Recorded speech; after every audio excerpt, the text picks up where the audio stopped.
మా తమ్ముడు వాళ్ళ అత్తారింటికి వచ్చానండి. మా మామయ్య గారు చాలా మంచిగా ఇది చేస్తారు. అసలు మమ్మల్ని కూడా పండగకి జాకేసి ఇక్కడికి వచ్చాము. ఇక్కడికి వస్తే మా మామయ్య గారు తోటకు 4 దొడ్లోకి వెళ్ళి చూడమన్నారు.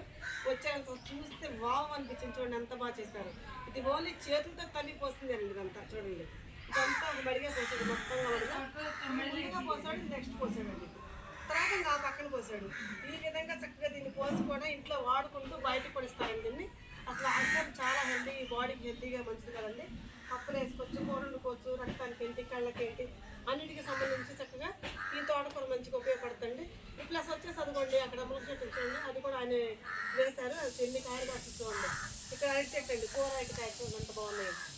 ఒక గెల కోసారండి, ఆల్రెడీ మమ్మల్ని కూడా పట్టుకుని పక్కన పెట్టారు. ఇక్కడ గెల కోసి ఇక్కడ గెల రెడీగా ఉంది. ఇంకొక చెట్టు అండి, ఇదొక చెట్టు, గెల చెట్లు కూడా ఉంటాయండి. దాని పక్కన ఒక కరివేపాకు చెట్టు ఉంది, ఉసిరికాయ చెట్టు, బొబ్బా చెట్టు, అన్నిటిగా మొత్తంగా చూడండి. అక్కడ జాన్ చెట్టు ఉంటుంది, చిన్న చిన్న కాయలుగా కనపడుతుంది. నేను చూపిస్తాను మీకు వస్తున్నా. ఇది 2 జాంకాయలు కూడా ఉన్నాయండి. మన కాయలు పెద్ద పెద్ద కాయలు ఇప్పుడు 2 ఉన్నాయి, చిన్న చిన్న కాయలే ఉన్నాయి. చూసారా? మీకు నచ్చిందంటే దాంతో మా మామయ్య గార్డెన్ అండి. ఎప్పటికప్పుడు తవ్వేసి ఈ విధంగా పోస్తూ ఉంటాడండి. మీకు నచ్చితే నాకు ఒక లైక్ అండి, ప్లీజ్ సబ్స్క్రైబ్.